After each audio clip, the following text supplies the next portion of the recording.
Hello, PEP students. Welcome to Course C, Composition and American Literature. I wanted to take just a couple minutes to introduce you to the class and some of my expectations. By now, you've received an email with the announcement that my Weebly page is up and running, and all the documents I'm going to show you right now are on my Weebly page and ready for you to print and read. Before we launch into Weebly, I wanted to just show you a picture of the resources that you need to acquire for Complit class. You should already have ordered these things, and hopefully you've got them in the correct editions and they are all clean copies, because that is what is required for Course C Complit. I particularly wanted to point out the American Literature textbook that we're using. It's a new edition, so if your textbook does not look like the one pictured here, you need to make sure to quickly order the correct edition, because there are a number of dramatic changes from last year's edition to this year. So make sure you have the correct edition. Once again, make sure all of your books are clean copies and make sure they are the correct version of the books, because we do refer to page numbers and some of these books have extra information in them that it's important that your student has. So just wanted to show that to you before we head back to Weebly. So let me go ahead and introduce you to my Weebly page. This is what you'll find when you click on the Weebly link with my picture next to it. So what you want to come to up here is this Course C Composition and Literature. I guess you call this, what do you call this, a drop down or whatever. And the only thing that's available for you to view at this point is the welcome documents. It has all of the documents that you're going to need for the first day of class. So you'll click on that, and this is the page you will come to. Pretty flowers, welcome. Okay, so Composition in American Literature welcome documents. What you're going to do is print off the class syllabus and print off the pacing guide for quarter one.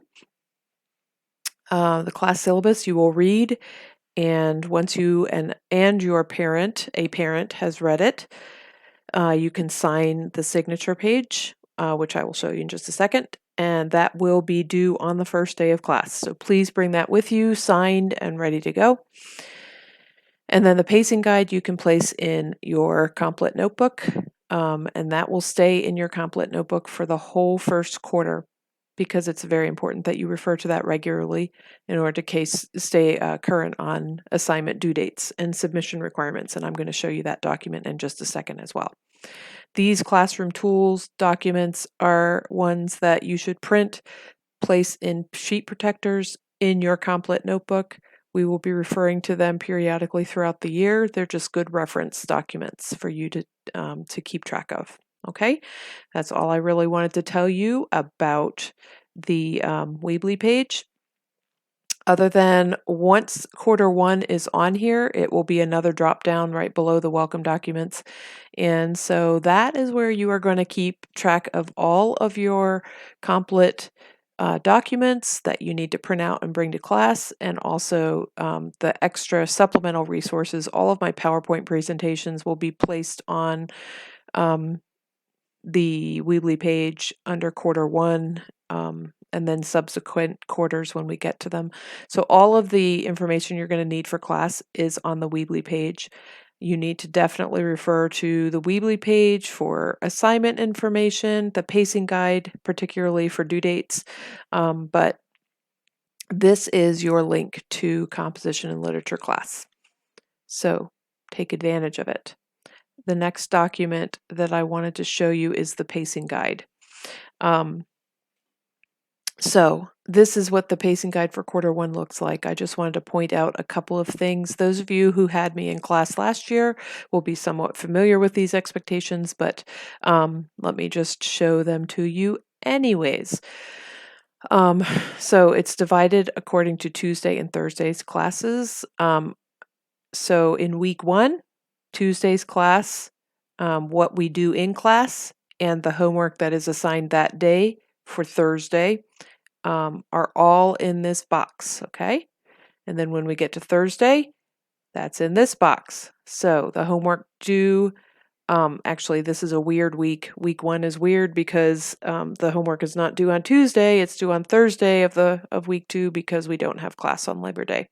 So, but normally this highlighted section will tell you what assignments are due the following PEP day and give you submission information and anything else that you need to know about assignments that are due, okay? So pay close attention to your pacing guide. It is your Complet Bible. I like to say that, and it's not making fun of the Bible. It's just saying it's very, very important that you keep this close to your heart during the school year because it's going to give you all the information that you need. One thing I did want to point out with this as well, if you look at this extended response, woo, that was a very close zoom in. If you look at this extended response number 1, this is just an example I'm showing you. Next to the assignment, it tells you what the expectations are for submission. Okay, this is not always going to be the same. For this particular assignment, you're supposed to upload a copy to Turnitin by 8 a.m.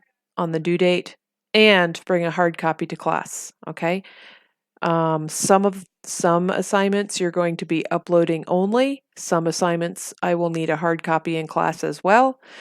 Some assignments you will be uploading and emailing. So it's very important that you keep track of this pacing guide and pay attention to what the submission expectations are. If you neglect to do something as far as the submission requirements, then you're going to lose points, okay? And it might even be as much as a 20% grade reduction for the late turn-in. So just pay attention to that, to those expectations. Okay, so that is what I wanted to just make sure to point out as far as submissions go. And I think that's it for this particular pacing guide. I do want to, just point out this top part here. It is very important that you check your PEP email every day because I will communicate with you via email, and inevitably I have students who come to class unaware of news that I have shared with them via email because they admit to not checking their email. So it's really important that you check your email. It's not something to take lightly. It's the only way that I have to communicate with you outside of class, and we only meet 2 days a week for class. The other thing is you are going to annotate everything, okay? Most of the time I say on the pacing guide, read and annotate, but if it says by accident, if I just say read and there's no annotate there, then email to confirm because I don't think we ever have reading assignments during the year that you do not have to annotate, okay?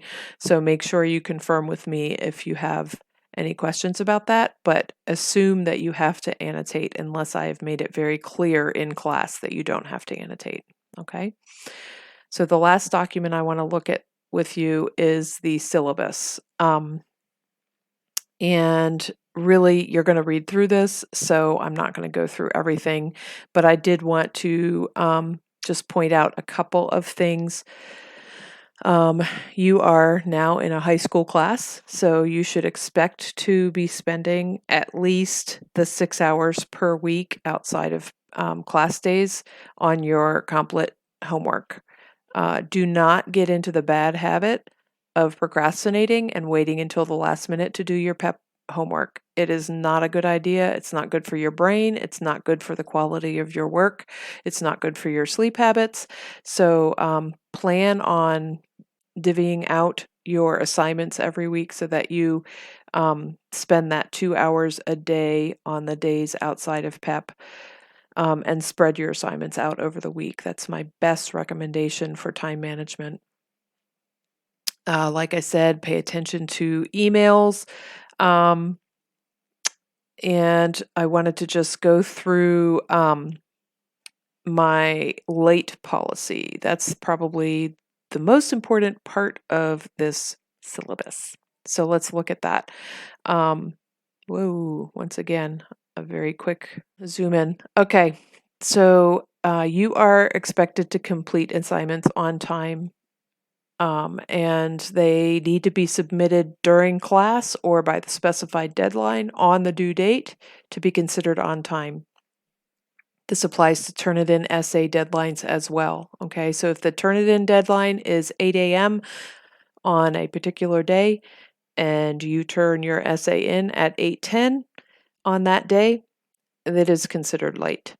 Unless a parent has made arrangements ahead of time with me, unless there's some kind of extenuating circumstances, in which case I'm happy to work with you and your parent. But normally, deadlines are deadlines, and I stick to them. All late assignments, this includes essays, will receive an automatic 20% reduction in grade unless a parent has contacted me prior to the due date to discuss an extension, or if you're absent from class due to sickness or travel, in which case the assignment must be turned in when the student returns to class. Now, I would say with essays, even if you are absent from class, because essays have to be turned in to Turnitin by a certain time, even if you are absent from class, it must be turned in on that due date unless your parent has made arrangements with me. Okay. The hard copy, you would not have to get to me until class if that's actually how I'm asking for it to be submitted. But if it's a Turnitin deadline, then that needs to be adhered to, regardless of whether you're in class or not. Late assignments that aren't turned in by the next PEP class are considered unexcused and they will be marked as a 0. If you have cumulative days that you're absent from PEP, it's really important that you keep track of what assignments are due. It is not my responsibility to keep track of that for you. So this happens sometimes if you come down with the flu and you have to miss an entire week of classes. I'm willing to work with you on that if a parent contacts me and explains the situation. But it is your responsibility to keep track of things that are due and to adhere to the due dates that we have arranged for you. I don't want you coming to me at the end of the quarter and saying, "Uh-oh, I didn't realize that I had that assignment missing and it's now marked as a 0. I was absent that day. Can I please turn it in?" That is not going to fly. It is your responsibility to get that to me ASAP, or by the time that your parent has arranged with me to get that assignment in. And the other thing important to remember is that when you turn in things late, you forfeit the right to my feedback, okay? Because when I have assignments piled up and I'm having to move on to the next assignment, it's very difficult for me to catch up with assignments that are turned in late. Now, the exception to this would be if you're absent. Obviously, if you're absent and unable to turn something in, I will give you feedback on that. But if it's just if you've forgotten to turn something in or you forgot to bring it to class or something like that, you forfeit the right to feedback. Okay, so please do read these other sections. Everything is important, but I did want to point out those couple of things to you. So here's the signature page. Make sure you and a parent sign and date that and bring it to class when we start up here at the end of August. And other than that, feel free to contact me via email if you have any questions between now and then, but I look forward to seeing you.